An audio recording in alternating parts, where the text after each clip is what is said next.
সিদ্ধি বলইতে আর সর্বক্ষণ বলইতে বিধি নাই আর কি ভজনে কি শয়নে অহর বেশি কৃষ্ণ কথা বলহ বদন।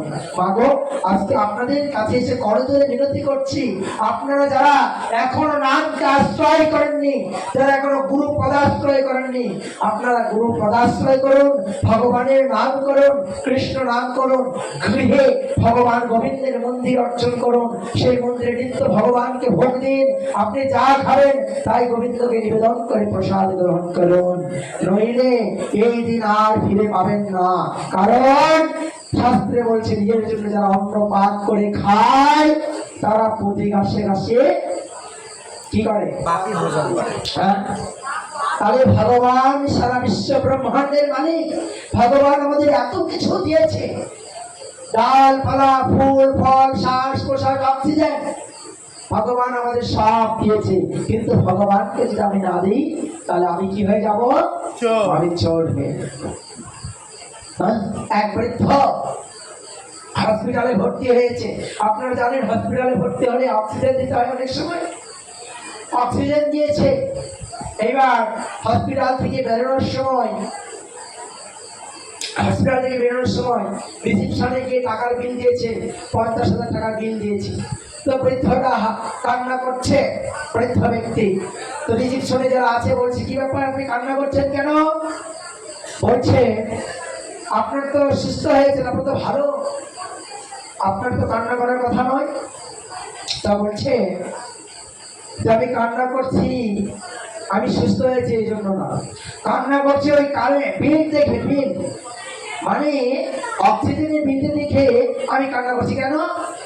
ভগবানের সারা জীবন আমি অক্সিজেন নিয়েছি, বৈদ্যুতিক বাল্ব রয়েছে, আপনি যদি ইলেকট্রিক বিল না দেন খেতান করে কাটে দিবে, আপনি অন্ধকারের মধ্যে থাকবেন। আর ভগবান সূর্যদেব, ভগবান সূর্যের মাধ্যমে সারাদিন আলো দিচ্ছে, লাইট দিচ্ছে, কোনদিন বিল দিয়েছেন বাবা? এই যে সূর্যের আলো দিচ্ছে, কেউ বিল দিয়েছে? কেউ একটু হয়তো নমনম করে, ওই ওম জবাক শুভম শঙ্কা শঙ্কা স্তূপে মহাদ্বীপ ধবান্তরিং সর্বপাপ প্রত্যহস্মিতাকং, ওই একটু হয়তো করলেন পূজা। আর ওই হরিবাসর যখন হয় ওখানে গিয়ে ওই পতিকে বাঁচার জন্য নমনম ওম সূর্য নারায়ণ নম। আর কেউ করেন? করে ওই একদিন একটু করে, আর বাকি সময় এই সময় নেই। ঠিক বলছি? ওই একটু হরিবাসরে গেল, আর দেখবেন যে ওখানে যা সিঁদুর লাগে, মুখগুলা লাল ডুবডুগা ডুবডুগা করবে, আর সব কি করবে, ওখানে লাচালাচি করবে ওই হরিবাসরে গিয়ে, দেখবেন আমি দেখেছি। তো এই যে বছরে কিন্তু এই ভগবান সূর্য, আমার সময় শেষ হয়ে গেছে, শেষ করবো না আর করবো? শুনতে চান? শুনতে চান? কারা কারা শুনতে চান? হাত তুলুন। অনেক সাপোর্ট দিয়েছে, ধন্যবাদ সবাইকে। তো আমি সারমর্ম বলবো যে বিষয়টা বলছিলাম। তো এইরকম ভাবে দেখা যাচ্ছে ভগবান আমাদেরকে সূর্যদেবের মাধ্যমে আলো দিচ্ছে, আর রাতে তিনি জ্যোৎস্না মানে চাঁদ, চাঁদ কি বলে আপনাদের এখানে? চাঁদ, চাঁদের দ্বারা রাত্রে আলো দিচ্ছে। তাহলে আমি ভগবানের সেই কৃপাটা দিনেও ব্যবহার করছি, কিন্তু রাতেও ব্যবহার করছি, কিন্তু ভগবানকে আমরা কোনো বিল দিচ্ছি না। ভগবানকে কোনো আমরা বিল দিচ্ছি, তাহলে আমরা কি হচ্ছে ধীরে ধীরে, তো 6-7 দিন যদি কেউ অক্সিজেন ব্যবহার করে 50,000 টাকা বিল হয়ে যায়, তাহলে সারা জীবন জন্ম থেকে একজন ব্যক্তি যদি 50 বছর বাজে তাহলে তার কত টাকা বিল হবে? 7 দিনের বিল যদি 50,000 টাকা হয়, কেউ এটা হিসাব করতে পারবে? সারা পৃথিবীর ক্যালকুলেটর নিচে হিসাব করতে পারবেন? পারবেন? তো এই জন্য আমরা ভগবানের কাছে নিই, এই জন্য আমরা পিতামাতার কাছে নিই, এই জন্য আমরা দেবতাদের কাছে নিই, এই জন্য আমরা মনের শীতের কাছে নিই। এই জন্য এই ঋণগুলোতে আপনারা শোধ করতে চান, যদি এই ঋণের বোঝা শোধ করতে চান, বিশেষ করে এখানে যারা রয়েছেন আপনারা অধিকাংশ গৃহস্থ ভক্ত, তো গৃহস্থ ভক্ত গৃহস্থ আশ্রমে যারা রয়েছেন তাদের কি কর্তব্য সেটা আপনাদেরকে জানতে হবে। গৃহস্থ আশ্রমের কর্তব্য কি জানতে হবে। গৃহস্থ আশ্রমের 3টি কর্ম রয়েছে, 3টি কর্ম আপনাদের জন্য রয়েছে। মহাপ্রভুর সময় মহাপ্রভুর ভক্তগণ বৈরাগ্য প্রধান, তাহা দেখে তুষ্ট হন গৌর ভগবান। তো মহাপ্রভুর সময় যারা ভক্ত ছিলেন, শ্রীনিবাস আচার্য, অদ্বৈত আচার্য, নিত্যানন্দ প্রভু, গোবিন্দ ঘোষ, মাধব ঘোষ, বাসুদেব ঘোষ, যারা অন্যান্য রঘুনাথ দাস, স্বরূপ দামোদর, রায়নামানন্দ, যারা প্রভুপাদের যারা মহাপ্রভু পার্শ্বদ ছিলেন, তারা অধিকাংশ গৃহস্থ ভক্ত ছিলেন। তারা মানে ছেলে মেয়েদেরকে নিয়ে সকাল সন্ধ্যা বলেন হরে কৃষ্ণ হরে কৃষ্ণ হরে কৃষ্ণ কৃষ্ণ কৃষ্ণ জয় জয় হরে রাম হরে রাম রাম রাম হরে হরে। এই যে তারা মহাপ্রভুর সময় তারা এরকম কীর্তন করতেন।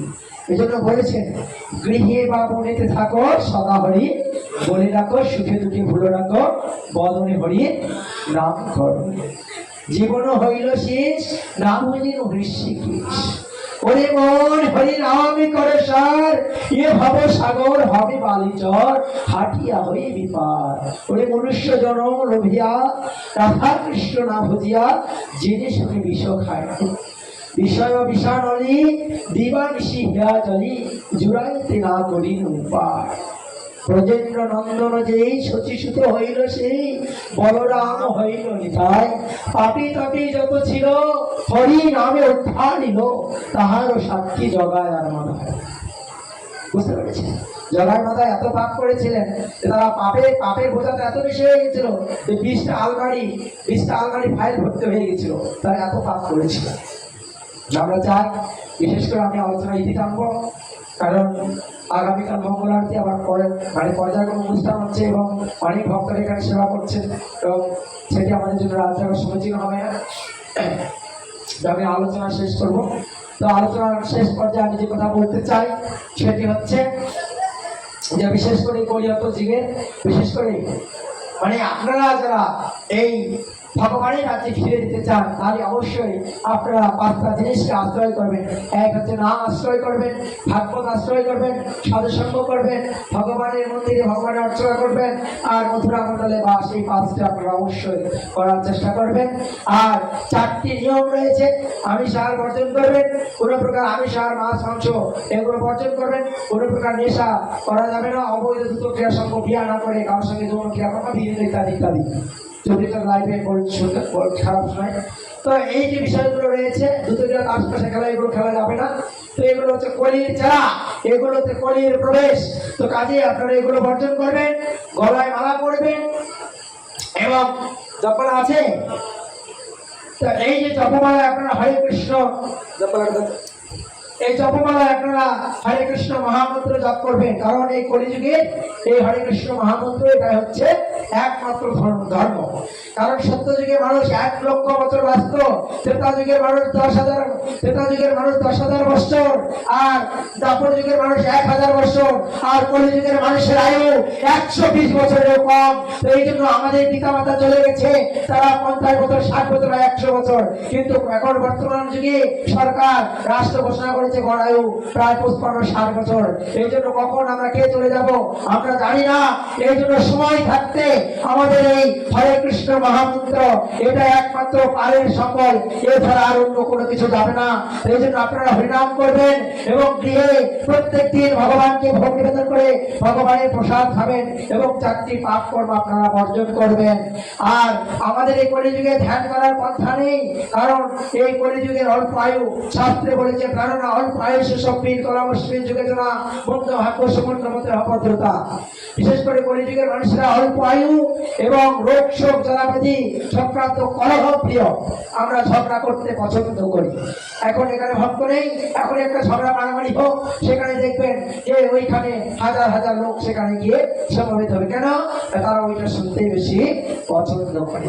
তো এই জন্য যখন পরীক্ষিত মহারাজ ভাগবত আলোচনা করছিলেন, তখন এই ভাগবত আলোচনায় এসলেন, যেতে সেজে বললেন, ওহে কলি হত জীব তোরা কাটতেছে শোন, ওই মধুমাকা হরিনাম যেন নামে নামে ভাষাইল যেন নবদ্বীপ গ্রাম।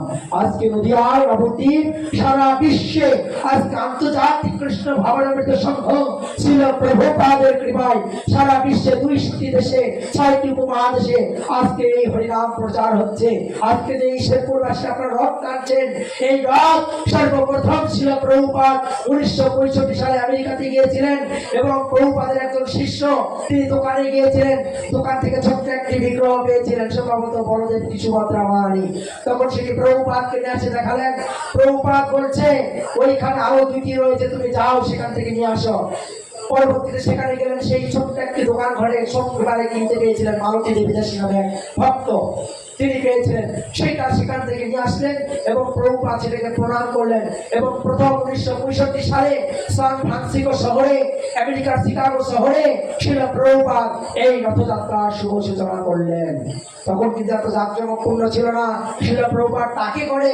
আর যারা নেস্ল যখন যারা জাতিতে একজন হিন্দু ছিলেন না, তারা আজকে সবাই হিন্দু ধর্ম, সনাতন ধর্ম গ্রহণ করলো।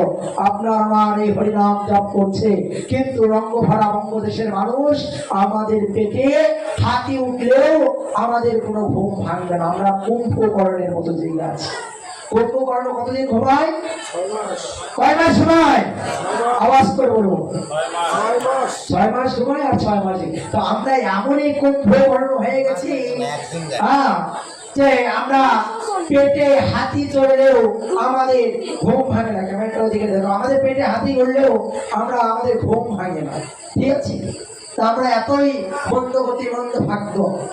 সেই জন্য বিশেষ করে আমরা এই মানব জীবনটা পেয়েছি, আমরা মনে করছি খাওয়া দাওয়া ফুর্তি করো আর দুনিয়াটা মস্ত করো, ধর্ম কর্ম করতে কিছু নাই, ভগবানকে মানি না, দুধ চাই, ভগবান বলতে জগতে কিছু আছে কিছু নাই, ভগবান বলতে কিছু নেই। এই হচ্ছে আমাদের অবস্থা। কিন্তু এই দিন নয়, আরো দিন আছে, সেই দিন দেখিয়ে দিবে। এই দিনের কাছে কোন দিন? মরণে যেদিন আসবে শেষে, দেউলি তোমার দুহারে সেদিন কি ধন দিবে তুমিও হারে। একদিন খালি হাতে এসেছি আমরা, খালি হাতে আমাদেরকে চলে যেতে হবে, কিচ্ছু নিয়ে যেতে পারবো না। এই জন্য মহাপ্রভু তার একটা ভজনে গিয়েছে, একই বিন্দু চিন্তা করে দেখো তো সবার, আমার বলতে আর জগতি আর তো কিছু নাই, নিচে দ্বন্দ্ব তুমি করো না। মহাপ্রভুর সংসারে নিচে দ্বন্দ্ব তুমি করো না। আমরা এখানে কিসের গল্প হচ্ছে? পাঠের সময় কথা বলি। যাই হোক, যে কথা বলছিলাম, এখন এই জন্য মহাপ্রভুর এই সংসারে আমাদের যা কিছু বলতে আছে, আমার বলতে জগতে কিছু আছে, আছে আমার বলতে জগতে। আমি খালি হাতে এসেছি, খালি হাতে যাবো চলে, কিচ্ছু যাবে না। আমাদের সঙ্গে একমাত্র যাবে হচ্ছে ভগবানের নাম, ভগবানের লীলা, ভগবানের নাম। এই যেখানে এসে শুনলেন ভাগবত গীতায়, শুধুমাত্র ভাগবত গীতায় যাদের যাদের গৃহে ভাগবত আছে হাত তুলুন, তাদের কাদের গৃহে ভাষা হাত তুলুন, হাত তুলুন। কাদের কাদের গৃহে ভাগবত গীতা আছে? কারা কারা গীতা পড়েন, গীতা পড়বেন, গীতা জানবেন। গীতা একটা সংবিধান, গীতাতে সব দেওয়া আছে। নিজেদের ছেলে মেয়েকে গীতা শিক্ষা দিবেন, স্কুলে পাঠাবেন, গীতা শিক্ষা স্কুল বিভিন্ন ভাবে পড়ানো হচ্ছে। তো এই গীতার 2য় অধ্যায় 40 নম্বর শ্লোকে সংখ্যা যুগে ভগবান বলবেন, স্বল্প ধর্ম অবশ্য ধর্মস্ব মহতে ত্রায়তে ভয়াৎ। কেউ যদি এই জগৎ সংসারে সামান্য পরিমাণ যদি কেউ ভক্তি যোগ অনুশীলন করে, সে ভক্তি যোগ অনুশীলন ব্যর্থ হয় না, ব্যর্থ হয় না, ব্যর্থ হয় না। ভগবান বলছে সেই স্বল্প অনুষ্ঠানটা তার সংসারের মহাভয় থেকে পরিত্রাণ করবে। আমাদের সংসারের মহাভয়টা কি? সংসারের মহাভয় কি বাবা জানেন?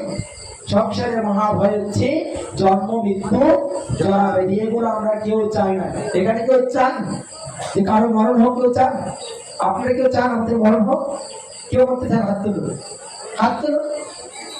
একজন আমি চাই, কারণ যতদিন পৃথিবীতে বেঁচে থাকবেন যত পাপ করবেন। কি করবেন? যতদিন বেঁচে থাকবেন তত পাপ করবেন। আর যত তাড়াতাড়ি ভগবানের রাজ্যে ফিরে যাওয়া যায় সেটা আমাদের জন্য মঙ্গল। মন্ত্র সে প্রমাণ করে বুঝতে পেরেছেন? যত আমরা পৃথিবীতে থাকবো, বর্তমান কলিযুগ, কোথাও শান্তি নেই, সব অনাচার ব্যভিচারগ্রস্ত। কৃষ্ণের সংসার করো ছাড়ি অনাচার, জীবে দয়া কৃষ্ণ নাম সর্বধর্ম সার। প্রভু কাহে কহিলাম এই মহামন্ত্র, ইহা জপ গিয়া করে সবই আমি। তোমরা একটু আনন্দ চাই, তা আমি চাই আসুক মোটি যারা আছে, আর তাদের যদি কোনো প্রশ্ন থাকে এখানে লিখিত দেয়, আমি উত্তর দিব। তো যাই হোক, এখন যেটা বলছিলাম শুনুন ভগবানের কথা। তো এই যে বলা হয়েছে শাস্ত্রে, বহুরাম জন্মান্তে জ্ঞানবান প্রবর্ততে বাসুদেব সর্বমিতি সমাত্মা সদুর্লভ। বহু বহু জন্মের পর একজন তত্ত্বজ্ঞ ব্যক্তি কেবল আমাকে জেনে আমার উপাসনা করে, এরকম মহাত্মা ব্যক্তি অত্যন্ত দুর্লভ। কাজে আজকে আপনারা যেখানে এসেছেন আপনারা অত্যন্ত ভাগ্যবান, ভাগ্যবতী মায়েরা এসেছেন। বিশেষ করে আজকের এই দিনে, বিশেষ করে রথযাত্রা অন্তিমতম সময়ে আপনারা এই ভগবানের কথা শুনছেন। আর এই ভগবানের কথা শোনা মাত্রই যে কেউ মুক্ত হয়ে ভগবানের ধামে যাবে, এটা ভগবান প্রতিশ্রুতি দিয়েছেন। ভগবান নিজেই বলেছেন, মনে মনে মদ ভক্ত মদ চাঁদিমার নমস্কুর মামায় বৈশ্বসী সত্যম তে প্রীতি জান প্রিয় হসিনী। চারটি কাজ আপনাদের করতে হবে ভগবানের রাজ্যে যদি যেতে চান। রাজি আছেন? চারটি কাজ আপনাদের করতে হবে। এই চারটি কাজ যদি আপনারা করেন আপনারা ভগবানের ধামে ফিরে যেতে পারবেন। এই জন্য 1 নম্বর বলছেন যে মন বলা, মন মানে তুমি আমাকে মন দাও। মন ভক্ত, তুমি আমার ভক্ত হও। কার ভক্ত হও? আমার ভক্ত। মদ চাঁদি যজমান করো, তুমি আমার পূজা করো। কার পূজা করো? ভগবান কৃষ্ণের পূজা। কেন কেন আমরা ভগবানের পূজা করবো? আর তো দেবদেবী আছে, বলছে ভগবানের যদি তুমি পূজা করো 33 কোটি দেবতা কেন? গাছেরই গোড়ায় যেমন জল দিলি, ডাল পালা শাখা প্রশাখা সব পরিপুষ্ট হয়ে যায়, তুষ্ট লাভ করি। উদরে অন্ন দিলে যেমন হাত কান চোখ নাক কান পরিতুষ্ট হয়, তেমনি এক ভগবানের কৃষ্ণ করেন। আপনি যদি ভগবানের ভক্ত হয়ে যান, চৈতন্য চরিতামৃতে বলছে একলা ঈশ্বর কৃষ্ণ আর সব ভিত্ত, তারা দইছে তারা দইছে করে নিত্য। বাজিগর খেলা দেখায়, পুতুল নাচ চাবি দেয়, পুতুলটা নাচে বাজিগার। তো ভগবান সবকিছু দেখছে, ভগবান নিয়ন্ত্রণ করছে। এই জন্য আমরা যদি এক ভগবানের ভক্ত হয়ে যাই, আমাদের আর কারো ভক্ত হওয়ার দরকার নেই। 33 কোটি দেবতায় নিজেই সন্তুষ্ট হয়ে যাবে। তো কাজেই আপনারা চারটি কাজ করবেন। ভগবানকে মনটা দিন। আমরা একটা মনটা কোথায় দিয়েছি আপনারা জানেন? সবাই জানেন। বলো, ও পাগল মন রে, মন কেন এত কথা বলে? মনে মনে এক মন না হইলে মিলবে না। যদিও এটা লাইভ চলছে, ভিডিও হচ্ছে, বলা ঠিক না। তো এইরকম ভাবে আমাদের মনটা আমাদের ভগবানকে দিতে হবে। ভগবানকে মন দিতে হবে, ভগবান বলছেন। আর সকল ধর্ম পরিত্যাগ করে একমাত্র ভগবান শরণাগত হতে হবে। তাই ভগবান কৃষ্ণ সুধামাগত যখন চলে যাবেন, ধর্ম জ্ঞান দেবী সকল ভাগবতে বললেন, এবং অবস্থায় নারদমণি দুঃখ দুর্দশা দেখিয়ে কলিহত জীবের দুঃখ থেকে ভগবানকে জিজ্ঞাসা করলেন, কলিজীবের এই দুঃখ দুর্দশা দেখে কলিযুগের মানে কি অবস্থা হবে এটা ভগবানকে বললেন। ভগবান বললেন, তুমি চিন্তা করো না নারদ, আমি অবশ্যই তাদেরকে আমি এই ভাগবতকে যারা আশ্রয় করবে, যারা নামকে আশ্রয় করবে, তাদেরকে আমি আমার স্বধামে ফিরে দেব। তা বর্তমান বর্তমানে কলিযুগ, বিশেষ করে ধন্য ধন্য কলিযুগ, সর্বধর্মসার, ধন্য ধন্য কলিযুগ, সর্বযুগ সার। কলিযুগেতে কৃষ্ণ নাম বহু করিল প্রচার। তো এই কলিযুগে একমাত্র এই চৈতন্য মহাপ্রভু, তিনি মানে ভগবান দাপরে কৃষ্ণ বলছে, সত্য যুগে শ্রীহরি দাপরে কৃষ্ণ, সত্য যুগে শ্রীহরিতে তাই ধনুধারী, দাপরে কৃষ্ণ কেবল বলিতে গৌরাঙ্গ মহাপ্রভু। গৌরাঙ্গ মহাপ্রভু আসলেন, এসে নদিয়ায় এসে সতী মায়ের গর্ভে, সতী সুচিত সম্ভে, সতী মায়ের গর্ভে আবির্ভূত হয়ে তিনি এই সমস্ত, বিশেষ করে এই কলিহত জীবকে দুঃখ দুঃসার জন্য তিনি গোলকের যে হরিনাম ছিল, সেই স্বয়ং ভগবান কৃষ্ণ এবার তিনি ভক্ত রূপে আবির্ভূত হলেন নদিয়ায় সতী মায়ের গর্ভে। জয় মহাপ্রভু কি, হরে কৃষ্ণ।